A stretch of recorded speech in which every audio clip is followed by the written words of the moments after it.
গোপালগঞ্জে হামলা চালানো হয়েছে, বাংলাদেশের আরো 10টা জায়গায় হামলা চালানো হবে। আমাদেরকে দমন করা যাবে না। প্রবাসীরা বাংলাদেশের অংশ, আমরা তাদের ভোটাধিকার নিশ্চিত করব ইনশাআল্লাহ। অনেক মহৎ মানুষের জন্মস্থান মুন্সিগঞ্জ, মহৎ মানুষদের জন্ম দেয়, প্রতিভাবান মানুষদেরকে জন্ম দেয়, প্রতিবাদী মানুষদেরকে জন্ম দেয়। অতীশ দীপঙ্করের এই মুন্সিগঞ্জ, আমরা সেই বিক্রমপুরের ইতিহাস, সেই ইদ্রাকপুরের ইতিহাসকে ধারণ করে মুন্সিগঞ্জকে সামনের দিকে এগিয়ে নিতে চাই। পদ্মা ও মেঘনার দাপটে আমরা জানি নদী ভাঙন হচ্ছে। মুন্সিগঞ্জে প্রচুর মানুষ প্রতি মাসে জলবায়ু উদ্বাস্তু হচ্ছে, অবৈধভাবে বালু উত্তোলন হচ্ছে, চাঁদাবাজি হচ্ছে, সন্ত্রাস হচ্ছে। প্রিয় মুন্সিগঞ্জবাসী, যে ইতিহাস গৌরব এই মুন্সিগঞ্জ ছিল, শুধু বাংলা নয়, উপমহাদেশের অন্যতম গুরুত্বপূর্ণ শিক্ষা কেন্দ্র, সাংস্কৃতিক কেন্দ্র। আজকে মুন্সিগঞ্জে স্বাস্থ্যসেবার বেহাল দশার কথা আমরা জানি। ঢাকার এত কাছে হওয়া সত্ত্বেও যাতায়াত ব্যবস্থার বেহাল দশার কথা আমরা জানি। শিক্ষা এবং কর্মসংস্থানের দুর্গতি রয়েছে মুন্সিগঞ্জে, এটাও আমরা জানি। প্রিয় মুন্সিগঞ্জবাসী, মুন্সিগঞ্জ মাথা উঁচু করে দাঁড়া হতে চায়।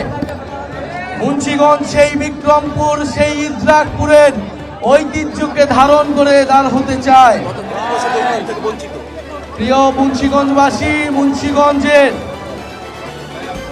তরুণ যুবকেরা, মুন্সিগঞ্জের আলেমেরা, নারী সমাজ, শ্রমিক জনতা লড়াই করেছিল ফ্যাসিস্ট স্বৈরাচারের বিরুদ্ধে। মুন্সিগঞ্জবাসীকে আমরা জানাই লাল সালাম।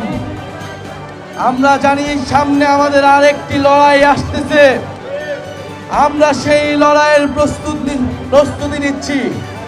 আমরা জানি আমাদের লড়াই অনেক ফ্রন্টে করতে হবে।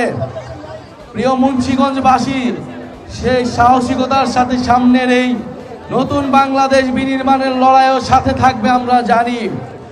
প্রিয় মুন্সিগঞ্জবাসী, আমরা আজকে আপনাদের কাছে ওয়াদা করতে এসেছি, ওয়াদা নিতে এসেছি। গোপালগঞ্জে হামলা চালানো হয়েছে, বাংলাদেশের আরো 10টা জায়গায় হামলা চালানো হবে। আমাদেরকে দমন করা যাবে না। সংগ্রামী মুন্সিগঞ্জবাসী, মুজিববাদের বিরুদ্ধে যে লড়াই, যে যুদ্ধ আমরা ঘোষণা করেছি গণ অভ্যুত্থানের মধ্য দিয়ে, ফ্যাসিবাদী ব্যবস্থা বিলোপের যে লড়াই আমরা শুরু করেছি, এই লড়াই সমাপ্ত না করে আমরা শেষ থামবো না। প্রিয় মুন্সিগঞ্জবাসী, আপনাদেরকে এই নদী ভাঙন থেকে রক্ষা করব আমরা, নদী দুর্যোগ থেকে রক্ষা করব আমরা। এই মুন্সিগঞ্জের হাজারো মানুষ প্রবাসে থাকেন, আমরা সেই প্রবাসীদের ভোটাধিকারের পক্ষে কথা বলছি। অনেকে বলছে প্রবাসীদের কোনো অবদান নাই, তারা কেন ভোট দিবে? প্রিয় মুন্সিগঞ্জবাসী, আপনারা আপনাদের পরিবারের সদস্য যারা রয়েছে প্রবাসে, তাদেরকে সচেতন এবং সরব হতে বলুন। প্রবাসীরা বাংলাদেশের অংশ, আমরা তাদের ভোটাধিকার নিশ্চিত করব ইনশাআল্লাহ। প্রিয় মুন্সিগঞ্জবাসী, আজকে জুম্মাবার, আমরা সবাই মসজিদে যাব। এই মুন্সিগঞ্জের মসজিদে আমরা একত্রে আপনাদের সাথে নামাজ পড়ব। আমাদের সৌভাগ্য হয়েছে আমরা একসাথে নামাজ পড়ব। আমরা আমাদের শহীদদের জন্য দোয়া করব, আহত ভাইদেরকে জন্য দোয়া করব, এবং আমরা দোয়া করব বাংলাদেশের উপর আল্লাহর রহমত আসবে। বাংলাদেশ যে নতুন বাংলাদেশের জন্য আমরা লড়াই করে যাচ্ছি, ইনশাআল্লাহ আমরা সেই লড়াইয়ে জিতব। আমরা আমাদের সাথে উপরওয়ালা রয়েছে, নিচে বাংলাদেশের জনগণ রয়েছে, আর রয়েছে মুন্সিগঞ্জের প্রতিবাদী জনগণ। সংগ্রামী মুন্সিগঞ্জবাসী, ভয়ের কোনো কারণ নেই, আপনারা সচেতন হন। গণ অভ্যুত্থানে আপনার সন্তান জীবন দিয়েছে, আপনাকে এবার কথা বলতে হবে।